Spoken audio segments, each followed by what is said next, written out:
The gavel fell. That sharp, splintering crack echoed off the mahogany walls of the probate court, sounding exactly like a bone breaking. My bone. Specifically my spine. I sat at the petitioner's table, my knuckles white against the cheap veneer, watching Judge Miller clear his throat. He didn't look at me. Judges rarely look at the person they are about to ruin. He looked down at the thick stack of forged documents, his fountain pen hovering like a vulture over the final decree. Across the aisle, Uncle Hunter adjusted his silk tie, a sickening smug smirk stretching across his face. Next to him, my cousin Aiden winked at me, tapping his Rolex. They had one. They were going to strip me of everything my grandfather had built. I used to watch late-night television, losing myself in those classic revenge stories where the righteous underdogs somehow find a miracle at the final second. But reality isn't a movie. Reality is cold, bureaucratic, and bought by the highest bidder. Hunter had hired a legal team that cost more than my entire net worth. They had successfully painted me as an unstable, estranged relative trying to cash in on a dead man's legacy. The press outside called us a fractured dynasty, but the truth was much simpler. I was looking into the eyes of greedy heirs who had systematically starved an old man of affection, only to swoop in like vultures the moment his heart stopped beating. Based on the amended will dated 14 months ago, Judge Miller began, his voice flat, draining the remaining oxygen from my lungs, this court finds the transfer of properties to Hunter Greenwood valid. The plaintiff's claim of undue influence is hereby. The heavy double doors at the back of the courtroom didn't just open. They banged against the drywall. The sudden rush of humid June air made the papers on my desk flutter. A man stepped into the courtroom. He wore a black suit so sharply tailored it looked weaponized. He wasn't one of Hunter's high-priced mercenaries. He was older, his hair a severe silver, his face etched with the kind of absolute authority that didn't require a badge. The entire room went dead silent. Even the air conditioning seemed to quiet down. Hunter's smirk faltered. Aiden stood up halfway, his brow furrowing. The man in the black suit didn't apologize for the disruption. He walked down the center aisle, his leather Oxfords clicking rhythmically against the linoleum. Click, click, click. He didn't look at Hunter. He didn't look at me. He walked straight to the bar, ignored the bailiff's outstretched hand, and placed a thick, wax-sealed crimson envelope directly on the clerk's desk. He turned his gaze toward the bench. "Your Honor," he said, his voice a deep, resonant baritone that commanded the space. "Stop your pen. You are about to sign away a kingdom based on a lie. My grandfather foresaw this betrayal, and I hold his true, absolute final decree right here now. To understand how I ended up alone at that defense table, suffocating under the weight of a legal execution, you have to go back 8 years. You have to stand where I stood, in the damp, rich soil of Blackwood Vineyard, smelling the crushed ferment of dark grapes and wet slate. That land wasn't just real estate. It wasn't just a line item on a corporate balance sheet. To my grandfather, Arthur Greenwood, it was a living, breathing testament to survival. He had planted the first vines with blistered hands after my parents died in that highway crash. I was 5 years old, terrified of the dark, and he built an empire out of dirt just to give me a ceiling that wouldn't collapse. Greenwood Manor stood at the crest of the hill, a sprawling stone masterwork valued at $45 million. But to me, its worth was measured in the soft creak of the library floorboards where Arthur taught me how to read contracts, and the heavy iron gates that kept the outside world at bay. It was our sanctuary. Then, on a Tuesday morning in October, the stroke took him. He collapsed right between the rows of Cabernet Sauvignon, his fingers clutching the soil he loved. He died before the ambulance could even clear the valley gates. The grief didn't just break my heart, it altered reality. I was 22 alone, drowning in sudden sorrow. And that was exactly when the sharks smelled blood. They arrived before the coroner had finished his report. Uncle Hunter and his son Aiden. They didn't come to mourn. They came to measure the drapes. Hunter stepped out of his Mercedes, his polished loafers planting directly onto the damp earth without a care. Aiden followed, already on his phone, laughing loudly at some joke while adjusting his tailored cuff links. They looked like they were arriving at a premiere rather than a burial. The day of the funeral was a miserable gray blur. Rain fell in relentless icy sheets, turning the vineyard paths into thick mud. I stood by the casket, shivering in a cheap coat, my umbrella shaking against the wind. Hunter and Aiden stood 10 feet away under a massive, custom canopy erected by their private security detail. They didn't shed a single tear. Hunter spent the entire service whispering to a man in a sharp gray suit, his lead attorney. Aiden smirked, checking his watch every 5 minutes as if the burial of his own grandfather was an inconvenient line item in his busy social calendar. When the service ended, the few neighbors who cared departed, leaving me alone in the freezing rain. Hunter didn't waste time. He marched over, his umbrella held by a hired guard, cornering me near the fresh grave. Aiden trailed behind him, a cruel, mocking smile playing on his lips. "Well, Julia," Hunter said, his voice cutting through the wind like a rusted blade. "It's over. The old man is gone, and so is your free ride." I looked at him. My throat felt like it was coated in ash, my lungs burning from the cold, but I didn't let my knees shake. "This is a funeral, Hunter. Have some decency." Aiden laughed, a sharp, ugly sound that made my chest tighten. "Decency? That's rich coming from you. Look at yourself, Julia. You're wearing a clearance rack rag. You're a charity case. You always have been." He stepped closer, the smell of his expensive cologne mixing horribly with the scent of wet earth. "You actually thought you belonged here? You're just the orphan child he took in out of pity. A glorified maid who kept him company while his mind rotted." The words were designed to draw blood. They wanted me to scream. They wanted me to slap them, to break down, to make a scene so their lawyers could document my instability. My hands clenched inside my pockets, my fingernails digging so deeply into my palms that I felt the skin break. But I didn't flinch. I forced my breathing to slow down, holding my chin high, looking through them as if they were made of glass. "Arthur's mind never rotted," I said, my voice entirely flat, devoid of the rage screaming inside my skull. "And this is his home." "Not anymore," Hunter snapped, pulling a folded document from his breast pocket and tapping it against his palm. "We found the real will, Julia. The one he signed last year when he realized you weren't capable of handling an estate of this magnitude. Greenwood Manor, the vineyard, the offshore accounts, it all comes to me. You have 48 hours to pack your pathetic little life into cardboard boxes and clear out." "You're lying," I whispered, though a cold dread began to pool in my stomach. I knew they had been whispering to his accountants, but I never imagined they would stoop this low. "Check the probate filing tomorrow if you don't believe us," Aiden sneered, leaning in so close I could see the malicious triumph in his eyes. "You have no money. You have no legal team. You have absolutely nothing. You're a nobody, Julia. Go back to whatever gutter your parents left you in. Greenwood doesn't belong to a parasitic orphan." The asymmetry was absolute. They had the millions. They had the power, the connections, the top-tier law firms in the state ready to rubber stamp their theft. I was a 22-year-old with a bank account that couldn't cover a single month of their legal retainers. I was completely isolated, cut off from the family fortune, stripped of my home, and branded an imposter by the very people who shared my last name. They expected me to beg. Hunter stood there, waiting for tears, waiting for me to fall to my knees and ask for a handout, a small stipend just to survive. He wanted that submission. He needed to see me broken to validate his own greed. Instead, I simply locked eyes with him. I drew a slow, steady breath of the crisp, wet air, letting the cold steel myself. I didn't argue. I didn't scream about the forgery I knew they had committed. Didn't make empty threats that my bank account couldn't back up. I stood in the mud, maintaining absolute, ironclad dignity, allowing the silence to stretch between us until Hunter's triumphant smile slightly twitched with unease. 48 hours, I said quietly, my voice steady enough to surprise even myself. "I'll be gone." They turned and walked away, their laughter echoing through the empty vineyard as they climbed back into their warm luxury vehicle.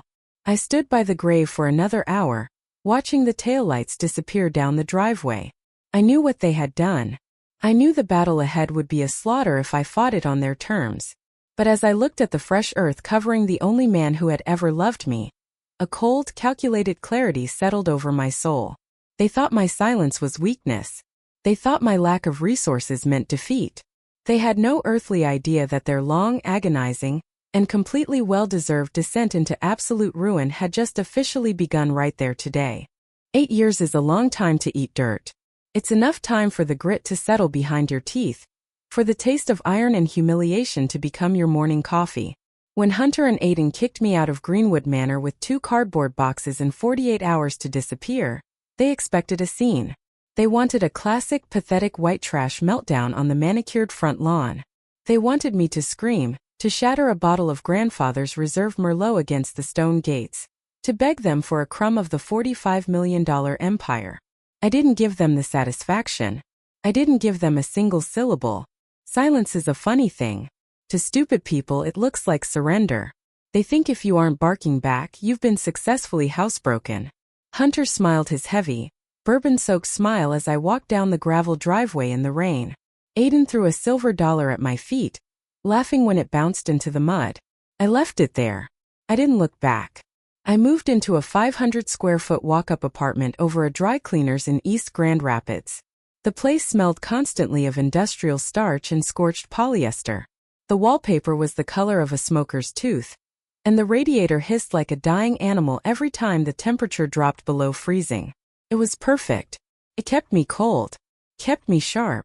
For the first 2 years I let them think I was dead. I took a job at a local insurance firm, entering data into gray spreadsheets for 12 hours a day. My fingers grew callous from the plastic keyboard. My eyes adjusted to the flickering, soul-killing buzz of fluorescent lights. I became invisible. A nobody. Exactly what they called me at the cemetery. But every evening, when the office emptied and the cleaning crew began emptying the trash bins, I went home to my yellowing kitchen table, turned on a single bare bulb, and began to watch them rot. You see, greedy men are remarkably predictable. They are like toddlers left alone in a bakery. They don't just eat the cake. They shove it into their pockets until the seams burst. Hunter and Aiden didn't know how to build anything. They only knew how to bleed things dry. Through the local society columns and public property registries, I watched the slow, agonizing mutilation of Blackwood Vineyard. Within 3 years, Hunter fired the old winemaker, the man who had worked alongside my grandfather for 3 decades, because he refused to use cheap chemical fertilizers to artificially boost the harvest. Hunter wanted faster yields. He wanted quick cash to fund his new girlfriend's penthouse in Chicago and his monthly trips to Las Vegas. The soil, once rich and smelling of dark fruit and ancient stones, became a toxic wasteland. The wine began tasting like battery acid and burnt sugar. The prestigious distributors dropped them. Then came the desperation. And desperation makes people sloppy. By year 5, the Greenwood fortune was hemorrhaging from 1,000 self-inflicted cuts. Aiden took over the estate's investment portfolio, a move that was the financial equivalent of handing a loaded shotgun to a hyperactive chimpanzee. He got hooked on high-risk offshore crypto schemes and leveraged tech stocks. He lost $6 million in a single Tuesday afternoon panic sell. I know this because I spent my nights digging through court dockets, public tax liens, and UC1 financing statements. Every time they took out a high-interest loan to cover their margins, I logged the interest rate. Every time they mortgaged another parcel of grandfather's pristine land, I mapped the coordinates on my wall. My bedroom wall became a monument to their arrogance. It was covered in red string, bank routing numbers, and photocopies of public records. I didn't just want to sue them, I wanted to dissect them. But the real rot, the dark, unforgivable sin, came down to how they treated grandfather's final days. I found the medical billing records through a leaked data breach from the county hospice care network. Hunter had disputed grandfather's late-stage neurological care bills. To save a few $1,000s a month, they had transferred the old man from a top-tier private facility to a dingy, understaffed nursing home outside Detroit during his final weeks. They had let him stare at a water-stained ceiling, listening to the screams of dementia patients, while they were busy drafting the forged amendment to his will. They even attempted to claim a massive corporate insurance payout on his death, while simultaneously writing off his funeral expenses as a business loss on the vineyard's taxes. It was disgusting. It was vile. It was exactly what I needed. I knew I couldn't fight them alone in a courtroom. Not yet. A poor orphan girl alleging forgery against a prominent local dynasty is just noise to a probate judge. I needed ironclad, bulletproof, federal-grade leverage. So I spent my meager savings on 2 people, Marcus and Clara. Marcus was a retired IRS criminal investigator who looked like an unmade bed and smelled like stale tobacco. He knew exactly where the bodies were buried in corporate tax returns. Clara was a forensic accountant who could track a single dollar bill through 7 layers of shell companies in the Cayman Islands without breaking a sweat. For 3 years we became a quiet, terrifying trinity. We didn't talk over the phone. We met in the back booth of a Greasy Spoon diner 20 miles outside the city, eating soggy fries while sliding manila folders across the laminate table. "They're running a double ledger system, Julia," Clara told me one rainy November night, her eyes gleaming behind her thick glasses. She pointed a manicured finger at a printout of Blackwood Vineyard's domestic distribution logs. "They're underreporting the annual case sales to the State Liquor Control Commission by 40%. The cash is being funneled directly into a dummy corporation called AG Legacy Holdings. From there, it goes straight to Aiden's personal trading accounts." "Is it illegal?" I asked, my voice barely a whisper above the sizzle of the diner's grill. "It's federal tax evasion, wire fraud, and grand larceny," Marcus grunted, taking a slow sip of his black coffee. "But here's the kicker. Look at the signature on the 2024 corporate tax authorization." He slid a magnified photocopy toward me. It was my grandfather's signature. Strong, elegant, with that distinctive loop on the letter A. Except Arthur Greenwood had been dead for 6 years. Aiden's been using a lightbox to trace the old man's signature onto federal documents to maintain control of the restricted family trust funds, Marcus said, a dark smile pulling at his mouth. "He thinks because nobody's looking, nobody cares. They've grown so comfortable in their little kingdom that they aren't even cleaning up their tracks anymore. They're practically leaving breadcrumbs made of gold." I stared at the forged ink. My heart didn't beat faster. My palms didn't sweat. A profound icy calm washed over me. For 8 years, I had carried the memory of Aiden's laughter at the cemetery, the image of Hunter's polished loafer stepping on grandfather's soil. I had let that anger sit in my stomach until it turned into something cold, dense, and heavy. A stone. A weapon. "We don't go to the police," I said quietly, looking at Marcus. "Why not? This is a slam dunk, kid. Because the police will just arrest them, they'll post bail with grandfather's money, hire a dozen high-priced defense attorneys, and drag this out for another decade," I replied, my voice tight. "No. We let them take this all the way to the final probate hearing. We let them think they are seconds away from legally owning every single acre of Greenwood forever. We let them spend every last dollar they have on their fancy trial lawyers. I wanted them at their highest peak of arrogance before I pulled the air out from under them. I wanted them in a public courtroom, surrounded by their high society friends, ready to pop the champagne." In the final months leading up to the trial, Hunter and Aiden filed a defamation and malicious prosecution motion against me, attempting to fine me into oblivion for contesting the amended will. Their high-priced legal team sent me threatening letters every single week, demanding I sign a non-disclosure agreement and renounce any claim to the estate in exchange for a $5,000 settlement. I didn't answer. I threw the letters into the radiator. They thought my silence was the silence of a beaten dog. They thought I was drowning in legal fees and panic. They had no idea that every day I didn't respond was another day they spent digging their own graves. They didn't know about the man in the black suit I had spent the last 6 months tracking down in Switzerland. They didn't know about the crimson envelope. They just saw a broke, lonely girl standing against an empire. Let them think it. Let them celebrate. The spring is coiled. The trap is set. And when it snaps, it won't just take their money. It will take their breath. The Kent County Probate Courtroom 3B smelled of lemon wax, old bond paper, and 30 years of quiet desperation.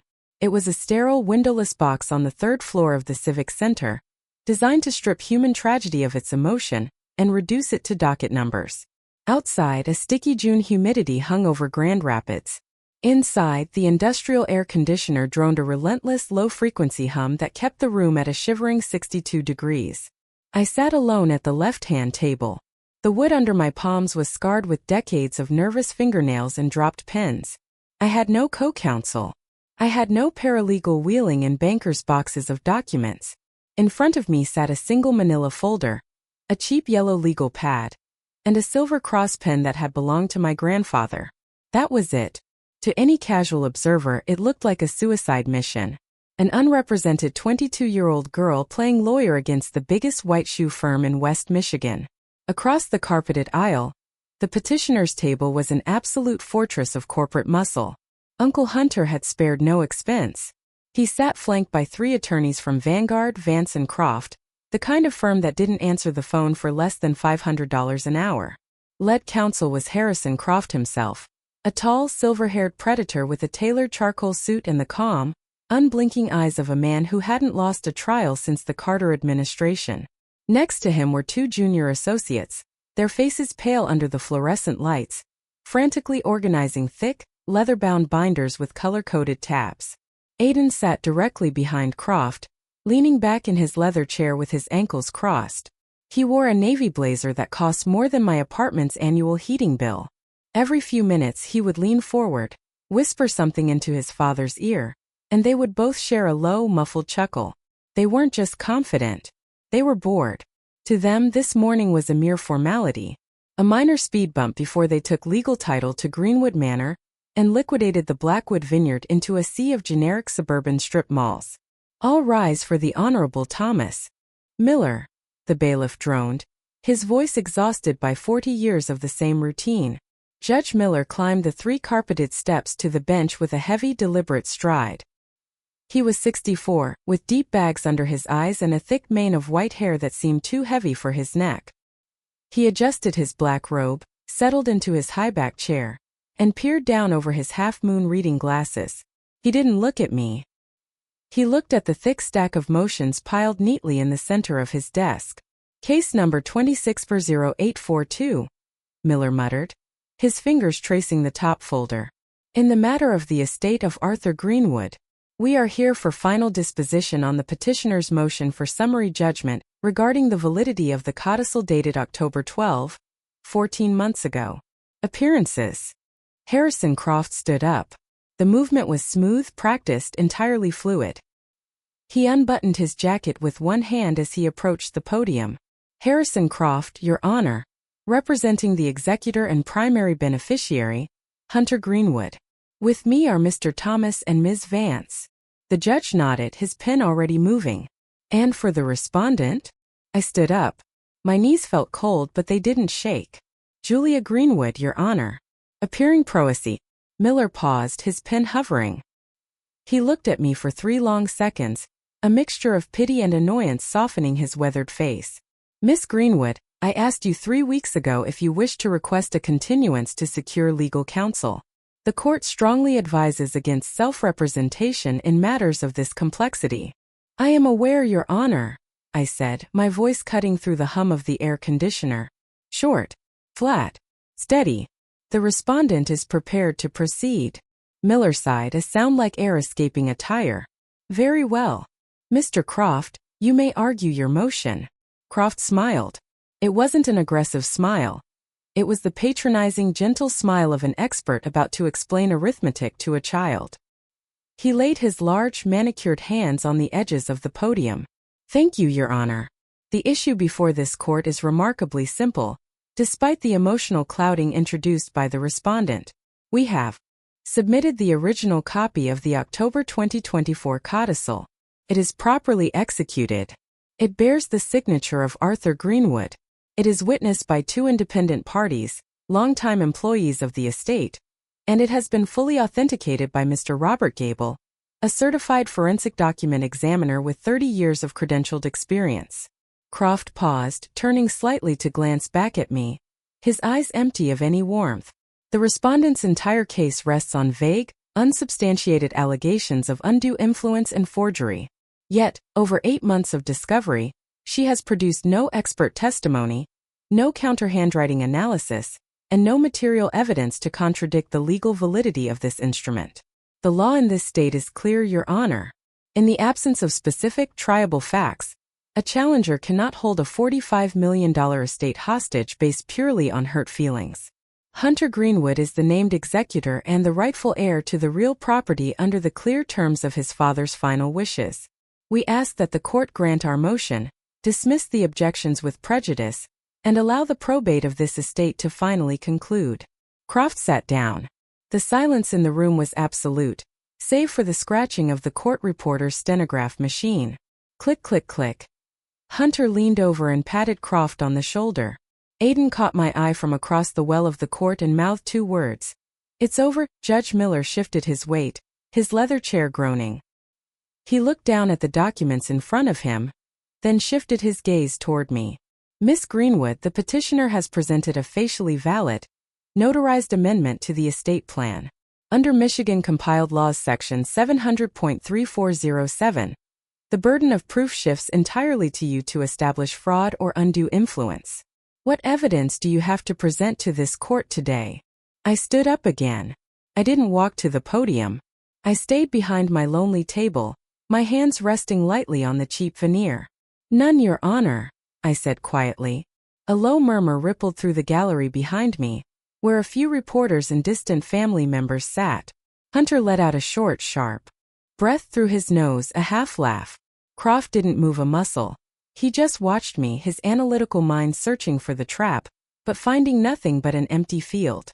Judge Miller frowned, his brow furrowing deep into his forehead. "None? Miss Greenwood, do you understand the consequences of that statement? If you have no evidence to present, I am legally obligated to grant Mr. Croft's motion. You will lose all legal standing to contest this will. The estate will close today." "I understand completely, Your Honor," I replied, looking directly into his bloodshot eyes. "I am not asking to introduce new evidence regarding that specific document." Miller stared at me, his pen resting flat on his desk now. The room seemed to grow even colder. The legal machinery of the state was poised to crush me, its heavy iron gears lubricated by Hunter's money and Croft's expertise. The paper in front of the judge was a lie, but it was a legally perfect lie. And in a court of law, perfection often beats the truth. The judge picked up his heavy fountain pen. He opened the final order sheet. He dipped the nib into the ink. "Then I have no choice," Miller said, his voice dropping an octave, heavy with the reluctant duty of an old man bound by a rigid system. "Based on the record before me, the court finds no genuine issue of material fact. The petitioner's motion for summary judgment is hereby." The nib of Judge Miller's fountain pen remained suspended a fraction of an inch above the signature line of the summary judgment order. The gold-plated point caught the harsh, buzzing glare of the fluorescent tubes overhead, casting a tiny sharp shadow onto the white bond paper. The silence in room 3B had become something physical, a dense, pressurized column of air that squeezed the breath directly out of my lungs. Harrison Croft sat back down, his spine perfectly straight, the fabric of his charcoal jacket settling without a single wrinkle. He didn't look at me. He had already moved on to his next billable hour in his mind. Behind him, Uncle Hunter let out a slow, wet exhalation through his nose, a sound of pure, unadulterated triumph. Aiden's fingers tapped a rhythmic, celebratory beat against his gold signet ring. Then, the heavy oak doors at the back of the courtroom didn't merely open. They breached the institutional stillness of the room with a sharp, pneumatic hiss against the brass weather stripping. The sudden draft from the corridor smelled of rain-soaked asphalt and cheap courthouse coffee, cutting through the stale lemon wax odor of the well. I didn't turn around immediately. I watched Judge Miller's eyes. His gaze flicked upward from the paper, his thick white eyebrows knitting together in a sudden, sharp V of irritation. A judge's courtroom is a closed ecosystem, a private fiefdom where uninvited disruptions are treated with the same severity as a border incursion. "The court is in the middle of entering an order, sir," Miller said, his voice dropping into a dangerous, gravelly register that usually made bailiffs reach for their handcuffs. "Step back behind the bar." The footsteps didn't stop. They didn't even hesitate. It was the dry, rhythmic click of expensive leather soles on old linoleum. Click, click, click. I turned my head. The man walking down the carpeted center aisle looked like he had been hollowed out of iron and silver. He was in his late 50s, his hair cropped into a severe military buzz that showed the square contours of his skull. His suit wasn't the flashy three-piece uniform favored by the high-priced trial lawyers at Vanguard, Vance & Croft. It was a matte black two-button drape made of a heavy, unreflective wool that seemed to absorb the room's artificial light. He carried a slim, legal-sized attaché case of dark English bridal leather, its brass latches tarnished to a dull gold. Harrison Croft frowned, his professional posture shifting as he turned in his chair. His analytical eyes scanned the newcomer, searching his memory banks for a face from the major firm registries in Lansing or Detroit, and finding nothing.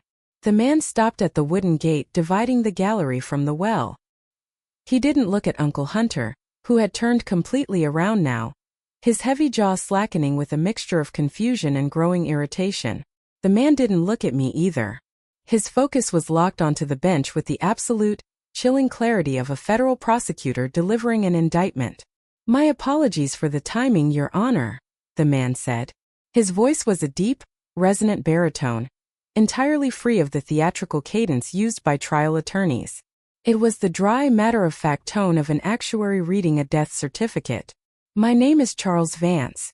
I am a member of the Delaware Bar, appearing today as the designated trustee and legal custodian for the Greenwood Sovereign Trust." The name Vance hung in the cold air of the courtroom like a block of ice. Harrison Croft rose slowly, his hand instinctively going to button his jacket, his legal instincts finally screaming a warning. "Your Honor," Croft said, his tone dripping with practiced indignation. "This matter has been in discovery for 8 months. The respondent is unrepresented. The proofs are closed. This individual has no standing in this jurisdiction, and this late-hour theater is an insult to the court's calendar." "Mr. Croft is technically correct, Mr. Vance," Judge Miller said, his pen still poised, though his hand had drifted slightly away from the signature line. "This is a closed probate proceeding. If you have an interest in the underlying assets, you should have filed a motion to intervene months ago. I am signing this summary decree now." Charles Vance didn't raise his voice. He reached down, popped the dull brass latches of his leather case with 2 clean metallic snaps and reached inside. He pulled out a large, heavy linen envelope. It wasn't the standard manila or white legal mailers used in state courts. It was a deep, dark crimson, thick enough to resist bending, and its flap was secured by 3 distinct discs of green wax, each stamped with the seal of a federal treasury depository. "I am not intervening in your probate administration, Judge Miller," Vance said, his voice entirely flat, entirely dead, "because there is nothing left for this court to administer. 10 years ago, before his health was compromised by the petitioners, Arthur Greenwood established an irrevocable grandfather trust under federal asset protection statutes. I hold the original, unamendable declaration right here." Vance walked forward, ignoring the bailiff who stepped up half-heartedly to block him. He placed the crimson envelope directly onto the wooden counter of the clerk's desk. "Under the explicit terms of that trust, which holds the absolute, paramount legal title to Greenwood Manor, the Blackwood Vineyard, and all associated liquid accounts," Vance continued, looking straight at the bench, "any attempt by any individual to alter, forge, or introduce a fraudulent codicil to the decedent's estate plan results in an immediate, automatic, and unappealable forfeiture of all personal assets held within the family corporation by those fraudulent parties. The trust assets do not pass through probate. They pass to the sole remaining beneficiary, Julia Greenwood." The exact second Arthur Greenwood's heart stopped beating. Aiden stood up so fast his leather chair screeched against the floorboards. "This is total bullshit," he shouted, his face turning an ugly mottled red that ruined his high society polish. "Dad, tell him. He's crazy. That old man didn't know what he was doing 10 years ago." "Be seated, Mr. Greenwood," Miller roared, his gavel finally descending with a ferocious crack that rattled the water pitcher on the clerk's desk. But the silence that followed wasn't the old silence. It was a toxic, freezing silence that settled over the petitioner's table like ash. "Harrison." Croft didn't sit down. His gaze was fixed on the green wax seals on that crimson envelope. His jaw didn't drop, but the skin around his eyes tightened until his wrinkles looked like deep white scars. He knew what a Delaware irrevocable trust meant. He knew that if that document was real, it possessed a legal supremacy that would slice through his state probate motions like a scalpel through wet paper.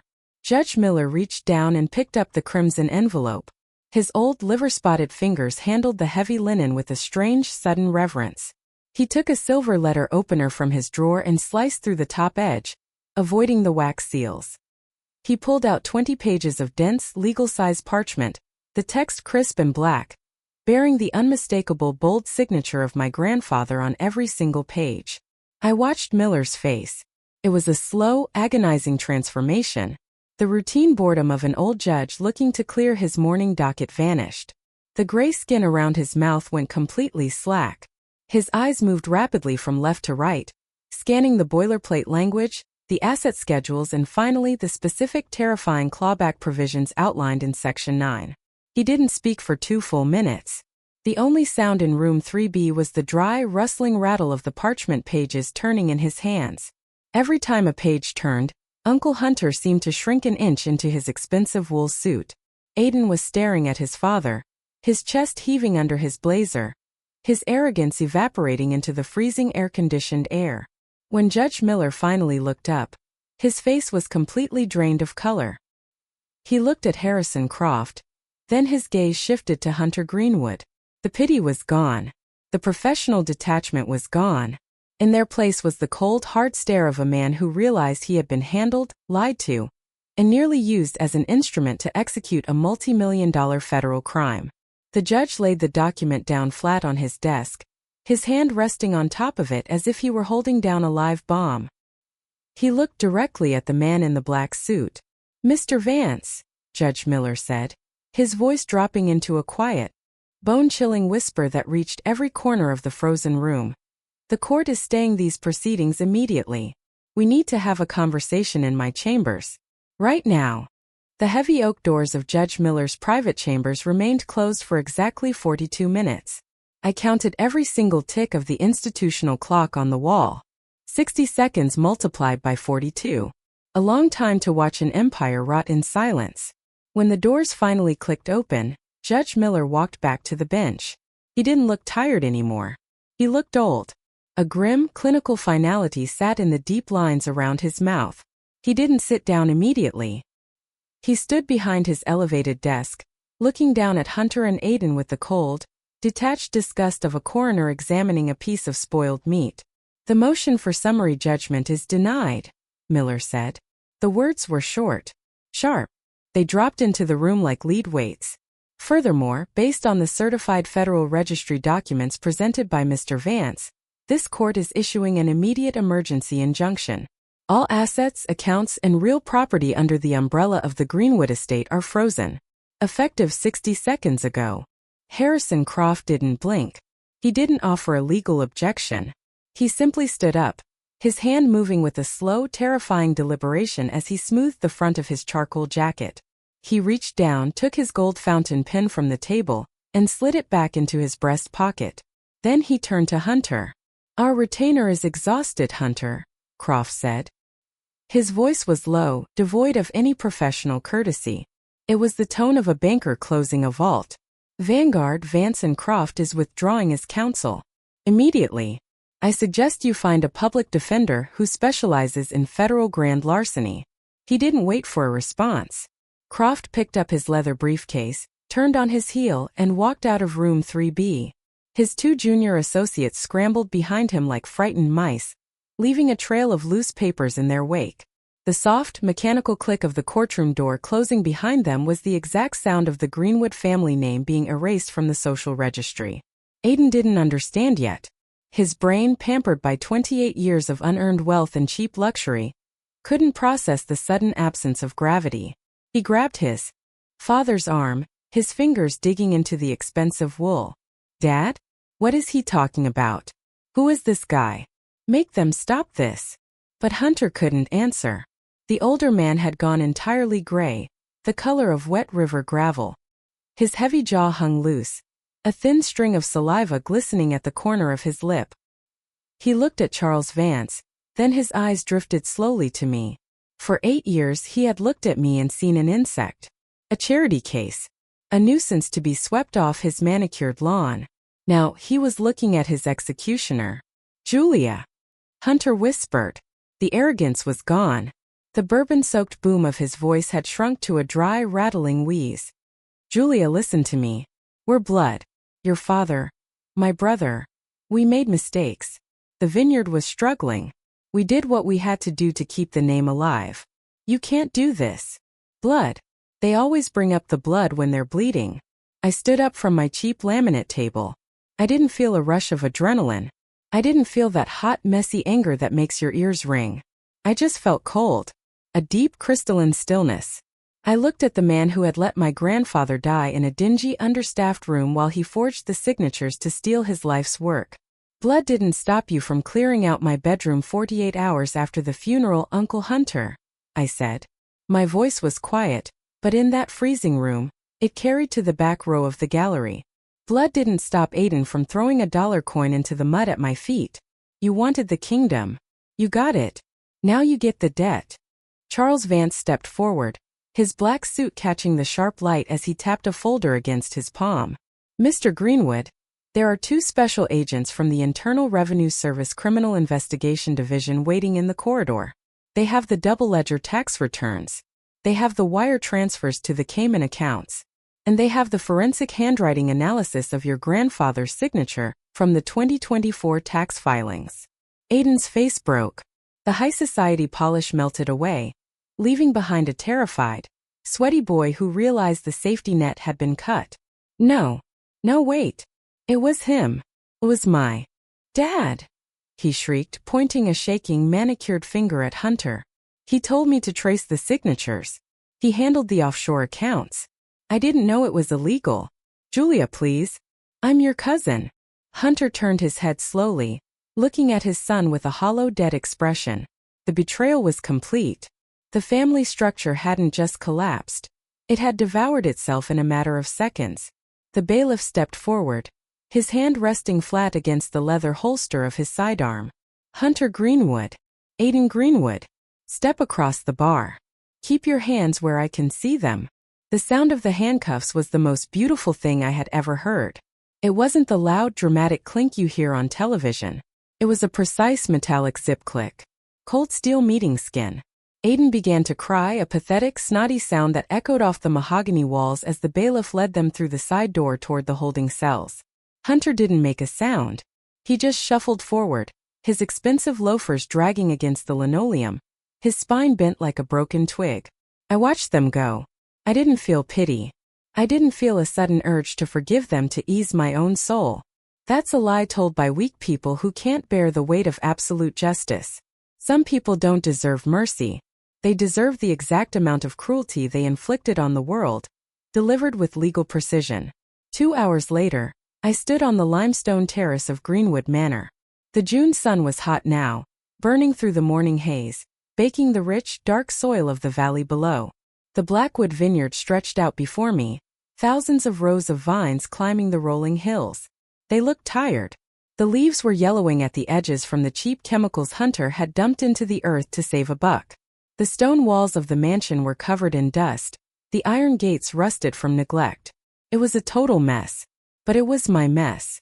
Charles Vance stood a few paces behind me, his leather attaché case tucked under his arm. The forensic teams will finish clearing the corporate offices by tomorrow, Miss Greenwood. The federal liens will be lifted by next week under the trust's immunity clauses. You are the sole owner of everything the light touches. Thank you, Charles, I said, my fingers tracing the rough, warm stone of the terrace railing. For holding on to the envelope. Your grandfather knew who they were, Julia, Vance said softly. He told me that a man who builds an empire must also build a cage for the wolves in his own family.